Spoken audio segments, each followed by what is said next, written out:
Sa ngala ng Ama at ng Anak at ng Espiritu Santo, Amen. sumainyo ang Panginoon. At sumaiyo rin. Ngayon po ay ginugunita natin sina San Lorenzo Ruiz at mga kasama niyang martir. Hilingin natin ang tulong ng Panginoon na tulad ni San Lorenzo at ng kanyang mga kasama, tayo maging seryoso at desdido, dedicated lagi sa pagsunod kay Kristo. Upang tayo maging marapat, halina't magsisimula tayo sa ating mga kasalanan.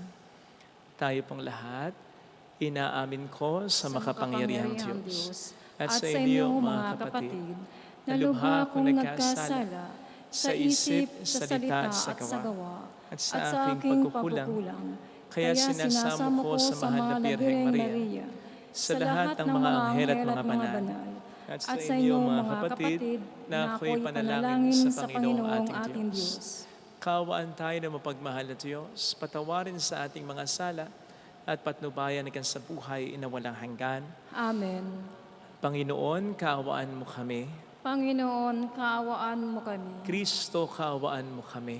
Kristo, kaawaan mo kami. Panginoon, kaawaan mo kami. Panginoon, kaawaan mo kami. Iyuko natin ang ating ulo, ibulong sa Panginoon ang ating intensyon, kasama ng intensyon ng mga tumutulong sa ating simbahan at ng intensyon ng mga nasa ibang bayan o nangigibang bayan, ating mga kababayan para sa kani-kanilang pamilya at para din sa ating bayan. Manalangin tayo. Ama naming makapangyarihan, ang mga gumaganap sa iyong kalooban, kahit na sila'y usigin at pahirapan, ay tinuturing mong mapalad sa iyong kaharian.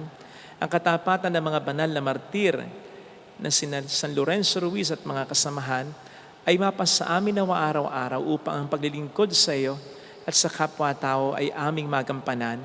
Niling namin ito sa pamamagitan ni Jesucristo, kasama ng Espiritu Santo magpasa walang hanggan. Amen. Magsiupo ang lahat. Ang salita ng Diyos mula sa simula ng aklat ni Propeta Ageo. Ikalawang taon noon ng pamamahala ni Haring Dario sa Persya, nang unang araw ng ika-6 na buwan, tinawag ng Panginoon sa Propeta Ageo. Ipinasabi niya kay Zorobabel na gobernador ng Huda at anak ni Sealtiel at sa buong saserdoteng si Josue na anak naman ni Josadak. Ganito ang sinabi ng Panginoon. Ipinamamalita ng bansang ito na hindi pa panahon upang muling itayo ang templo. Sinabi nga ng Panginoon sa mga Israelita sa pamamagitan ni Propeta Ageo, magaganda at maayos ang inyong mga tahanan, ngunit pinababayaan niyong wasak ang aking bahay. Isipin ninyo ang inyong kalagayan. Marami ang inyong inihahasik, ngunit kakaunti ang inaani. Kumakain nga kayo, ngunit hindi nabubusog. Umiinom kayo, ngunit hindi nasisiyahan. Kumikita nga ang mga manggagawa, ngunit ang kita nila'y parang nauhulog sa buslong butas. May damit nga kayo, ngunit hindi makaalis ng ginaw. Isipin ninyo ang nangyayari sa inyo. Kumuha kayo ng kahoy sa bundok. Gawin ninyo uli ang templo at doon ko iahayag ang aking kaningingan. Sa gayon, ako'y masisiyahan. Ang salita ng Diyos. Salamat sa Diyos. Panginooy nagagalak sa hirang niyang mga anak. Panginooy nagagalak sa hirang niyang mga anak.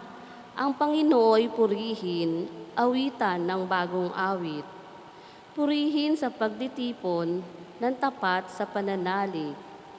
Magalak ka, O Israel, dahilan sa manlilikha. Dahilan sa iyong hari, ikaw Siyon, ay matuwa. Panginooy nagagalak sa hirang niyang mga anak. Purihin sa pagsasayaw, purihin ang kanyang ngalan. Alpatambol ay tugtugin at siya ay papurihan. Panginooy nagagalak sa kanyang mga hirang. Sa nangagpapakumbabay, tagumpay ang ibibigay. Panginooy nagagalak sa hirang niyang mga anak. Sa tagumpay na natamo, magalak ang mga hirang. Sa kanilang pagpipista ay magsaya't mag-awitan. Sa pagpuri sa Panginoon ay bayaang magsigawan. Ang tatanggap ng tagumpay ay ang kanyang mga hirang. Panginooy nagagalak sa hirang niyang mga anak. Magsitayo po ang lahat.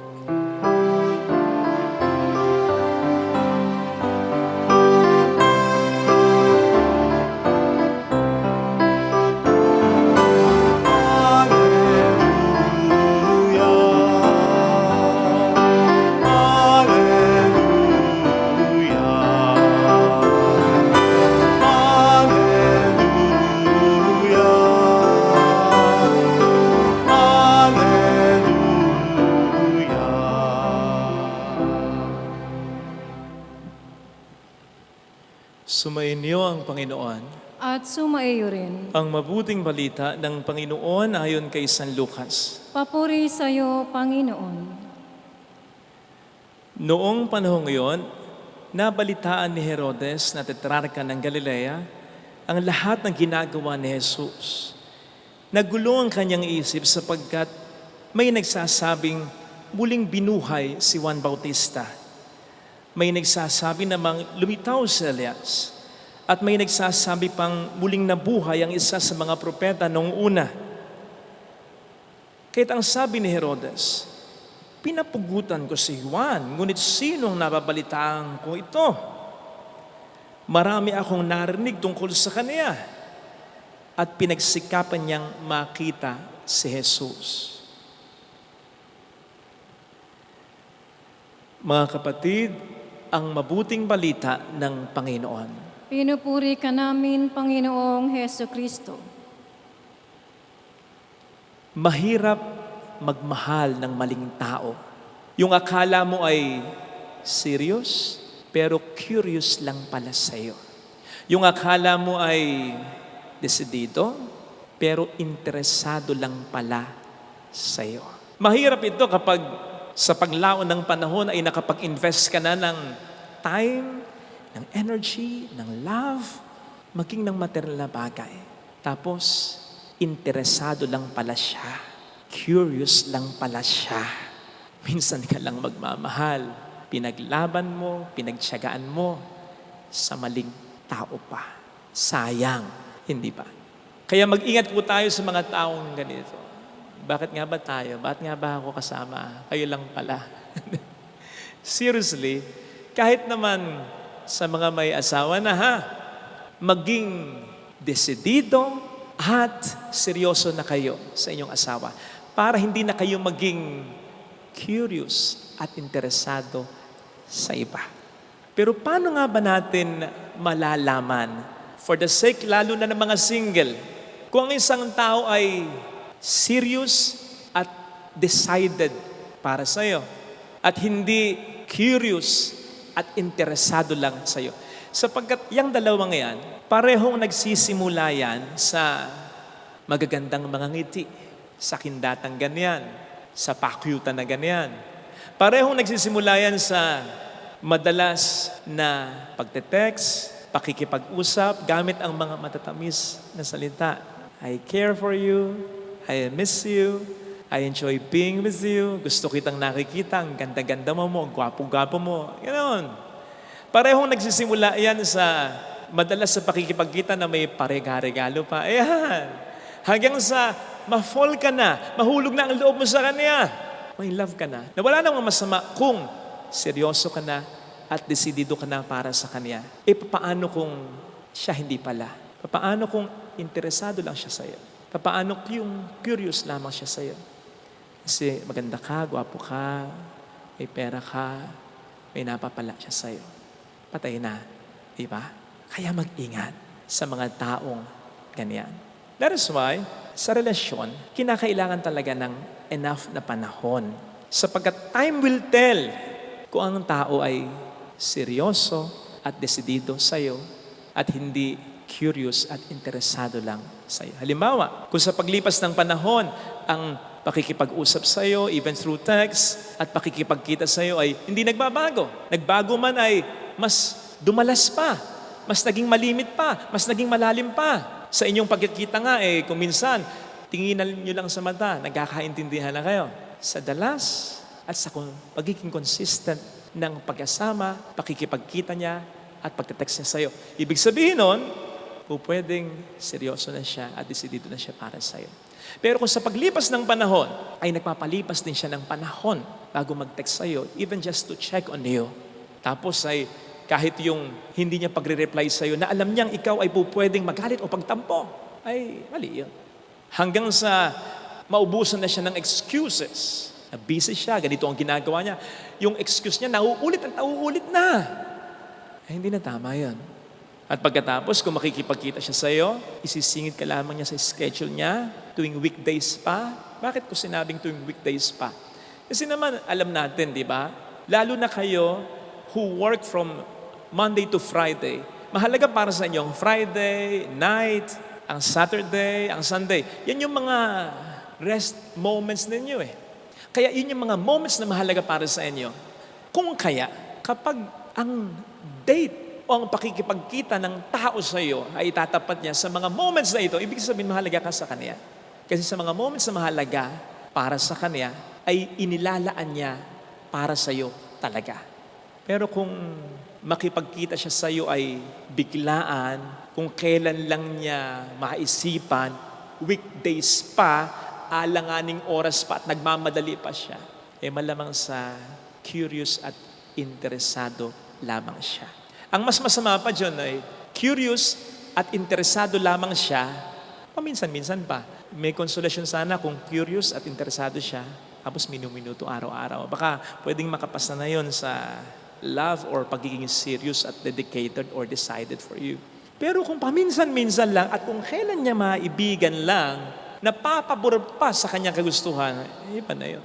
Halimbawa, game lang siya kapag okay yung pupuntahan mo para sa kanya. Dahil gusto rin niya mapunta dun sa pupuntahan ninyo. Gusto rin niya yung movie na panonoorin ninyo. Makita mo, excited siya. O kaya, alam niyang may mangyayari sa inyo. Alam mo na, excited siya. Pero pag ang lakad ninyo ay parang pabor lang sa'yo, kasi magsha-shopping ka lang, pupunta ka lang sa reunion, nagsisimba ka, tapos alam niya na wala naman ding mangyayari sa inyo. Alam mo na, ang bigat-bigat na ng loob niya, pinipilit mo na siya, kaya konting hassle lang, naiinis siya. Ay, matinding sign na yon na siya ay curious at interesado lang sa'yo. Kasi alam niyo ang tao, lalong-lalo na ang lalaki, gagawin naman niya ang gusto niya. Pag gusto ng lalaki, wala lang makapipigil sa kanya. Gustong kumain niya, kakain yan. Gagawa ng paraan yan para makakain. Gustong magpahinga niya, magpapahinga yan. Gusto niyang gumala, gagala yan. Hindi naman po pwede na kapag nagmamahal na siya, kapag ayaw niya, hindi niya gagawin, di ba? Nagmamahal ka I mean, may mga kilala akong mga lalaki na yung hindi nila ginagawa dati, sa interesado at curious lang silang babae, nang makamit sila ng babaeng talagang decided na sila na pakasalan, nang makamit sila ng babae na talagang seryoso na sila, ay all of a sudden, nagsisimba na, nagiging sweet na. Ginagawa na nila yung mga dating hindi nila ginagawa. Kaya nga sabi natin, and to paraphrase it, sa gusto maraming paraan, sa ayaw maraming dahilan, sa curious at interesado lang maraming dahilan, pero sa serious at decided talaga, maraming paraan.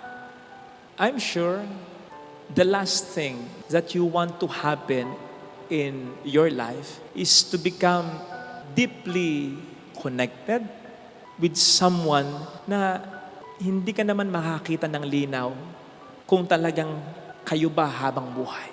Yun kasi ang mahirap sa tao Sometimes, man can be very cunning, pretending that he or she is serious with you, dedicated to you. Pero hindi dahil he or she loves you, but because he or she just wants to keep you. Kasi curious lang siya, interesado lang siya. And as I said, paminsan-minsan pa, beware of this kind of people. Tingnan po ninyo ang ating Panginoong Hesukristo kung bakit napunta yung usapan dito. Bata pa lang siya, in fact, nasa sinapupunan pa lamang siya, gusto na siyang makita ni Herodes. Yung Herodes na matanda, ha? Kasi yung Herodes dito sa Ebanghelyo, ito na yung anak ng Herodes na matanda. Diba? Nasa sinapupunan pa lamang siya. Gusto na siyang makita ni Herodes. Nang siya'y nagbinata, ito sa Ebanghelyo, gusto pa rin siya uling makita ni Herodes, yung anak na nung matanda. Okay? Nagets nyo? Pero parehong Herodes, yung mag-ama, pareho siyang gustong makita. At bakit? Dahil seryoso sila kay Kristo, dahil decided sila na ibigay ang kanilang buhay kay Kristo. Curious lang sila, interesado lang sila. Kaya po ang Panginoon hindi naman pinarioritize na makita sila, sapagkat alam ng Panginoon na yung pagiging interesado at curious lang nila, Herodes, will just waste his limited time on earth and will just even lead to his suffering and death. Hindi pa naman niya oras. O di ba't ganun talaga ang nangyari? Nung makita na ni Kristo si Herodes, yun na ang naging simula ng paghihirap at kamatayan niya. Kaya, mag-ingat tayo na magmahal ng mga maling tao. Yung mga taong interesado lang sa iyo at curious lang sa iyo kung kailan nila gusto. Sapagkat hindi ka lamang nila sasaktan balang araw, kundi sasayangin pa nila ang malaking bahagi ng iyong buhay. Yung bahagi ng iyong buhay na paaasahin ka lang niya at yung bahagi ng iyong buhay na i-give up ka na niya to be followed ng mga panahon na malulungkot ka, di ba? Mahihirapan ka pang magmahal ng iba kahit na ito ay tamang tao na kasi napagod ka na sa una, nadala ka na sa una na maling tao pala. But you know what? Mayroong solusyon dito. Again, mag-ingat sa mga maling tao. Pero sa mundong ito na hindi ka makasigurado, sa mundong ito na maraming mapanlinlang na tao, ang magandang solusyon ay ang tayo ay maging seryoso at desidido lagi sa ating relasyon sa Panginoon. Higit pa sa kung ano, higit pa sa kung kanino, pahalagahan natin ang relasyon natin kay Kristo. Sapagkat siya naman talaga mula pa noong una hanggang ngayon at sa mga susunod pang panahon, ang mananatiling seryoso at desidido, dedicated din para sa atin, kahit na madalas ay curious at interesado lang tayo sa Kanya. Siya itong sa atin ay hindi bumibitaw. Siya itong sa atin ay hindi nagde-deny. Siya itong sa atin ay hindi nagbabago. Siya itong sa atin ay sasalo at sasalo. Iwan man tayo ng tao. Di mat yun naman din ang pangako niya, malimot man ng ina ang anak niya, hindi niya tayo kalilimutan. Ito sana ang hilingin nating biyaya sa ating banal na misa, ang mas manuot sa puso natin at mas paniwalaan natin ang pagmamahal ng Diyos sa atin na hindi nagbabago. Tulad ng paghawak dito na ginawa ni San Lorenzo at ng kanyang mga kasama. Kaya naman nasabi niya na kahit 1,000 buhay pa ang meron siya, ay ihahandog pa rin niya sa Diyos talaga. Kasi sigurado siya na ang Diyos ay hindi magbabago sa Kanya. Siya nga itong kamuntik pang magbago, di ba? Kasi nung una, nagdadalawang isip pa siya kung ang buhay niya iaalay niya talaga. Hanggang sa, hindi na. Iaalay ko na ang buhay ko. Kasi he must have realized, hindi ko naman nasubok ang Diyos. Ba't ako pa susubok sa Kanya? At alam ko na ang Diyos, kahit ako'y nag-iisa na lamang sa mundo, iaalay pa niya rin ang buhay niya para sa akin. Yun at nung bungsod kay San Lorenzo, iaalay din ang kaniyang buhay. So ito sana ang panghawakan nating biyaya sa buhay na ito, ang pagmamahal ng Diyos sa atin na hindi nagbabago. Sa mundong ito na hindi ka sigurado kung mahal ka nga ng tao at kung makasigurado ka man ay hindi ka rin insigurado kung ito habang buhay ay hindi magbabago. Maging seryoso at desidido nawa tayo kay Kristo. Amen. Lagay natin ang ating kanang kamay sa tapat ng ating puso.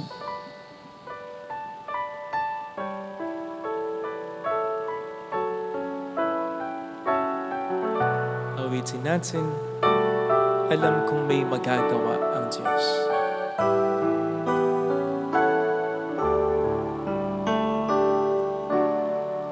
Alam kong may magagawa ang Diyos. Alam kong may magagawa ang Diyos. Alam kong may magagawa Walang imposible sa Kanya. ang Diyos. Kung ako'y magtatapat, Kung ako'y magtatapat sa Kanya'y maglilingkod, sa Kanya'y maglilingkod, alam kong may magagawa ang Diyos. may magagawa ang Diyos. Alam kong di ringgin ng Diyos ang samo ko, Alam kong di sapagkat mahal niya ako. ringgin ng Diyos ang samo ko. Alam kong di ringgin ng Diyos ang samo ko, Alam kong di ringgin ng Diyos sapagkat ang alam niya ang pinagdaraanan ko. Kung ako'y magtatapat, Kung ako'y magtatapat sa Kanya'y maglilingkod, sa Kanya'y maglilingkod, alam kong di ringgin ng Diyos ang samo ko. di ringgin ng Diyos Bigyan natin ang ating mga mata. Panginoon, kami tulungan mo na hindi magbago sa iyo. At tulungan mo rin po kami na hindi iasa ang aming kaligayahan, maging ang aming buhay sa iba, sapagkat hindi namin kontrolado ang isipan at emosyon, damdamin nila. May mga taong nagmamahal ng totoo, pero paglipas ng panahon, kung bakit biglang nagpapago. Tulungan mo kami, Panginoon, na higit pa sa relasyon namin sa aming kapwa, ay mag-invest ng pagmamahal namin sa iyo. Sapagkat ikaw lang talaga ang kailanman ay hindi magbabago. Hallelujah! Purihin ang Diyos. Hallelujah! Masalamatan sa iyo. Siya ay muling babalik sa atin. Hindi niya tayo iiwan, hindi niya tayo mababayaan, paniwalaan natin. Hallelujah! Purihin ang Diyos. Hallelujah! Sa takdang panahon ay babalik ang Panginoon upang tayo ay tapat siya sa kaniyang mga pangako sa atin. Sabihin mo sa Kanya, mayroong magandang mangyayari sa iyo. Higit pa sa inaasahan mo.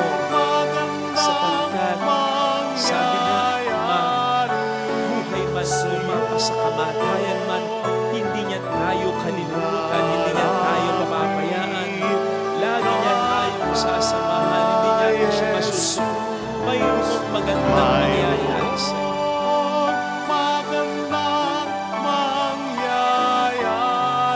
Kung lalapit kay Jesus, Kung lalapit kay Jesus. papuri sa Ama at sa Anak at sa Espiritu Santo. Kapara ng sa unang-una, ngayon at magpakailanman, magpasa walang hanggan. Amen. Mag-aalay po.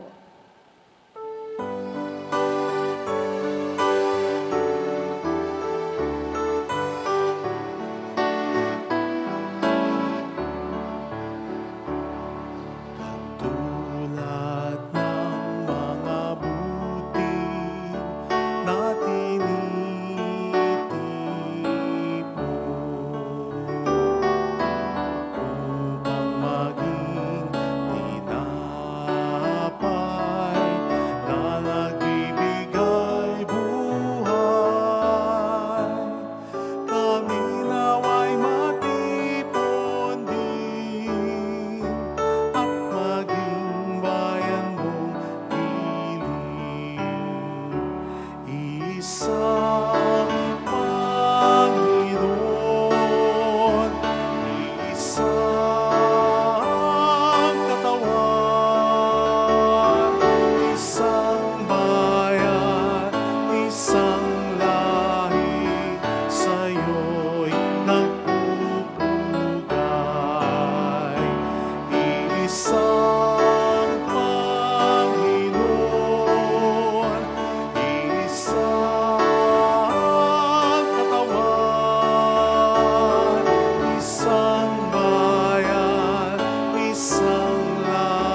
Manalangin tayo, pang ating handog ay maging kalugod-lugod sa Diyos samang makapangyarihan. Tanggapin nawa ng Panginoon itong paghahain sa iyong mga kamay, sa kapurihan niya at karangalan, sa ating kapakinabangan at sa buong sambayanan niyang banal. Ama naming lumikha, ang iyong pagkadakila sa mga banal na martir na sina San Lorenzo Ruiz at mga kasamahan ay nagbubunsod sa aming mag-alay ng aming abang nakayanan. Kami umaasang tutugunin mo ang kanilang dalangin na iyong pagdamutan at tanggapin ang mga alay na pag-asaluhan sa banal na piking. Niling namin ito sa pamamagitan ni Jesucristo, asama ng Espiritu Santo magpasa walang hanggan. Amen. Sumainyo ang Panginoon. At sumaiyo, Itaas sa Diyos ang inyong puso at diwa. itinaas na namin sa Panginoon. Pasalamatan ng Panginoong ating Diyos. Marapat na siya ay pasalamatan. Ama naming makapangyarihan, tunay kang marapat na ikaw ay aming pasalamatan. Ngayong aming kagalakan na sina San Lorenzo Ruiz at mga kasamahan ay parangalan. Sila'y kapanalig naming may paninindigan na ikaw ay ipahayag kahit na sila'y mamatay, sapagkat minarapat mong kanilang matularan ng iyong anak na naghain ng sariling buhay. Tulad ng naganap sa iyong anak, ang dugo ng mga martir ay dumanak, hindi dahil sa katatagang likas, kundi dahil sa iyong bigay na lakas. Kaya kaisa ng mga anghel na nagsiawit, nang papuri sa iyo ng walang humpay sa kalangitan, kami nagbubunyi sa iyong kadakilaan. Santo, Santo, Santo, Panginoong Diyos ng mga hukbo, napupuno ang langit at lupa ng kadakilaan mo. Hosana sa kaitaasan. Pinagpala ang naparirito sa ngalan ng Panginoon. Hosana sa kaitaasan. Ama naming banal, ikaw po ang bukal ng tanang kabanalan. Kaya't sa pamamagitan ng iyong Espiritu gawin mong banal. Ang mga kaloob na ito upang para po sa amin ay maging katawan at dugo ng iyong anak na aming Panginoong Hesukristo. Bago niya pinagtiis ang kusang loob na maging handog, hinawakan niya ang tinapay, pinasalamatan kaniya. Pinaghati-hati niya iyon, niabot sa kaniyang mga alagad at sinabi, tanggapin ninyong lahat ito at kanin. Ito ang aking katawan na ihahandog para sa inyo.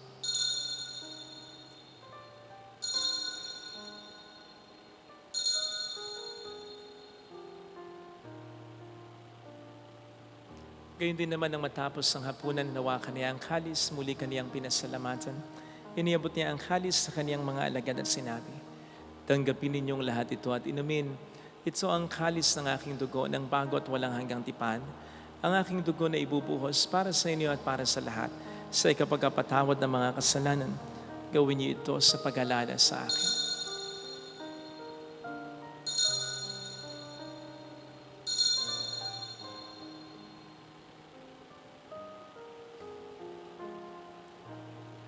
Ipagbunyi natin ang misteryo ng ating pananampalataya. Si Kristo ay namatay, si Kristo ay nabuhay, si Kristo ay babalik sa wakas ng panahon. Ama, ginagawa namin ngayon ng pag-alaala sa pagkamatay at muling pagkabuhay ng iyong anak, kaya nialay namin sa iyo ang tinapay ng buhay at ang kalis ng kaligtasan.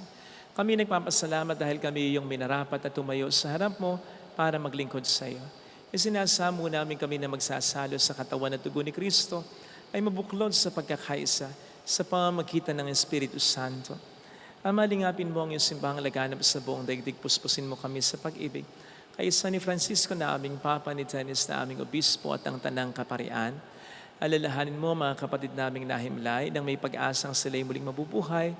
Kaawaan mo sila at patuloyin sa iyong kaliwanagan. Kaawaan mo at paging dapatin kaming lahat na makasalo sa iyong buhay na walang wakas.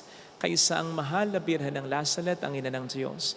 San Jose ang kabiyak ng kanyang puso, San Lorenzo, at ang lahat ng mga kasama niyang martir na namuhay dito sa daigdig ng kalugod-lugod sa iyo. May pagdiwang nawa namin na pagupuri sa ikararangal mo sa pamamagitan ng iyong anak at sa aming Panginoong Hesukristo. Sa pamamagitan ni Kristo kasama niya at sa Kanya, ang lahat ng parangal, papuri ay sa iyo, Diyos amang makapangyarihan, kasamang Espiritu Santo magpasa walang hanggan. Amen. Tumawag tayo sa Ama.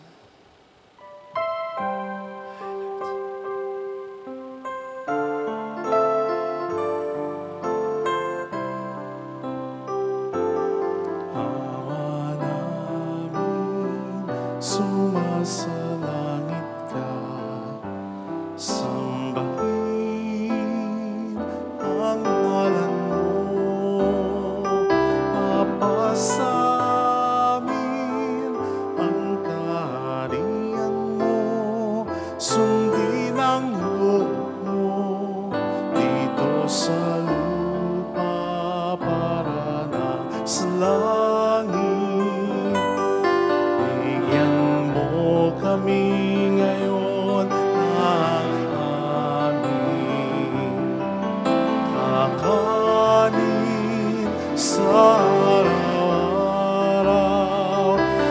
patawarin mo kami sa aming mga sala para ng pagpapatawa namin sa nagpapasala sa amin at huwag mo kaming ipahintulot sa tukso at ihadya mo kami sa lahat ang masama. Hiling namin kami adya sa lahat ng masama, pagkalooban ng kapayapaan araw-araw, iligtas sa kasalanan sa kapahamakan sa mga seryosong karamdaman. Samantalang aming pinaghahandaan ang dakilang araw ng pagpapahayag ng tagapagligtas namin si Heso Kristo. Sapagkat iyo ang kaharian, ang kapangyarihan, at ang kapurihan magpakailanman. Amen. Panginoong Heso Kristo, sinabi mo noon, sinasabi mo rin sa amin dito ngayon, kapayapaan ang iniiwan ko sa inyo, aking kapayapaan ang binibigay ko. Tungayin mo ng aming pananampalataya, wag ang aming pagkakasala. Pagkalooban mo kami ng kapayapaan at pagkakaisa, lalo na sa aming pamilya, ano man ang aming maging problema ayon sa iyong kalooban, at sa mga Espiritu Santo magpasa walang hanggan. Amen. Ang kapayapaan ng Panginoon ay sumainyo nawang lahat. At sumaiyo rin. Bigayan tayo ng kapayapaan sa isa't isa. Espiritu. Kordero ng Diyos, Na nag-aalis ng mga kasalanan ng sanlibutan, maawa ka sa amin. Kordero ng Diyos na nag-aalis ng mga kasalanan ng sanlibutan, maawa ka sa amin. Kordero ng Diyos na nag-aalis ng mga kasalanan ng sanlibutan, ipagkaloob mo sa amin ang kapayapaan.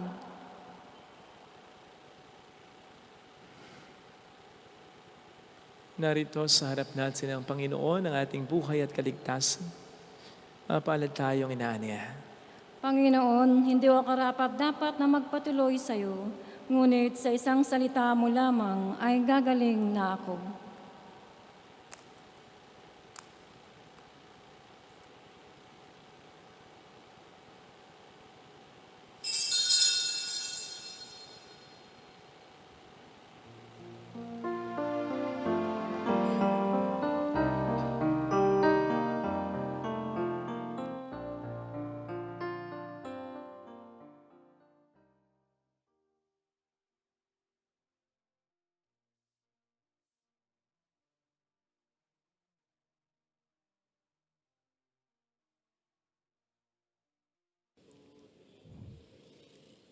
Panalangin para sa espiritual na pakikinabang. Panginoong Hesus, ako ay naniniwala na ikaw ay nasa kabanal-banalang sakramento. Iniibig kita ng higit sa lahat at ninanasa kong tanggapin ka sa aking kaluluwa. Sapagkat sa mga sandaling ito, hindi kita matatanggap sa sakramento. Tumuloy ka sa espiritu sa aking puso. Niyayakap kita na parabang naririto ka na. Inaalay ko ng buong buo ang aking sarili sa iyo. Huwag mong hayaang mawalay ako sa iyo. Amen.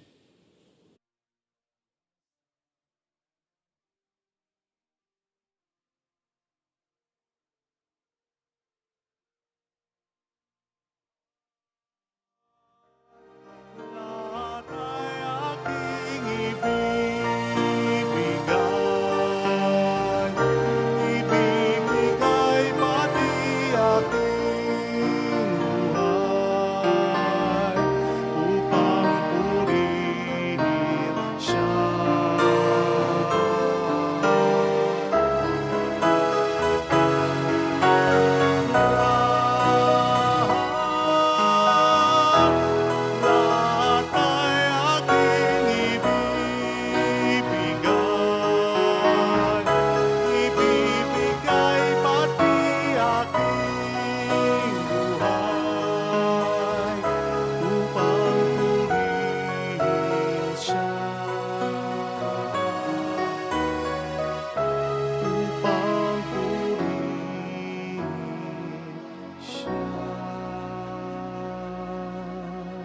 Manalangin tayo.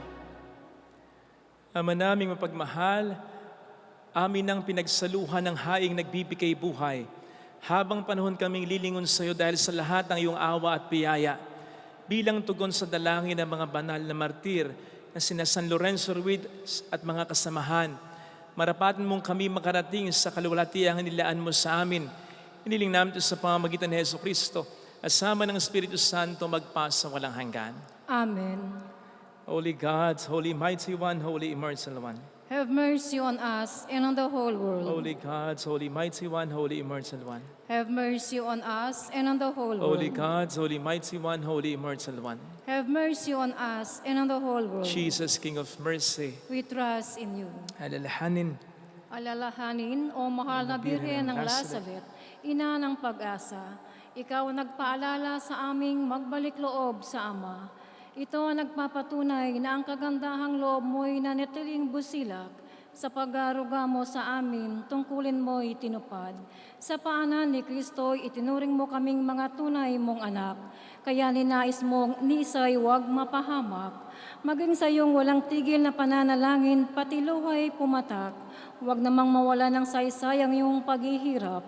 Hiling nawa namin sa iyo, o aming inang liyag, na matapos ang pakikibagak namin sa mundong ito at sa pananatili naming tapat kay Kristo, sa kapurihan mo'y makibahagi kaming ganap upang kung nasaan ka ngayon ay maparoon din kaming lahat at ang kaganapan ng kaluwalhatian ng Diyos ang may tuluyang matupad. Siya nawa. Lapiran ng Lazareth at kapagkasundo ng mga makasalanan. Ipanalangin mong walang patid kaming mga dumudulog sa iyo. Sumayin niyo ang Panginoon. At sumaiyo rin. Pagpalain kayo kasama ang ating pamilya na mapagmahal at Diyos, ng Ama at ng Anak at ng Espiritu Santo. Amen. Mayo tayo sa kapayapaan ni Kristo. Salamat sa Diyos.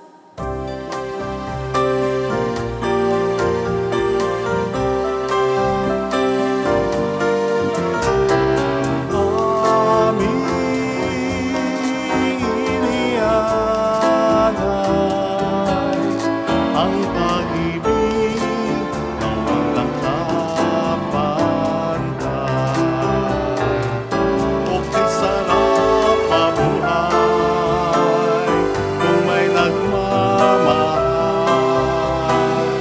Pagmamahal na tunay at laging daisay. Ang meron kong umibig ay walang sinabis, pagsintan sa kalinis, sa iyo hanggang langit. Birhen, Birhen mahal, sa awit at sa dasal,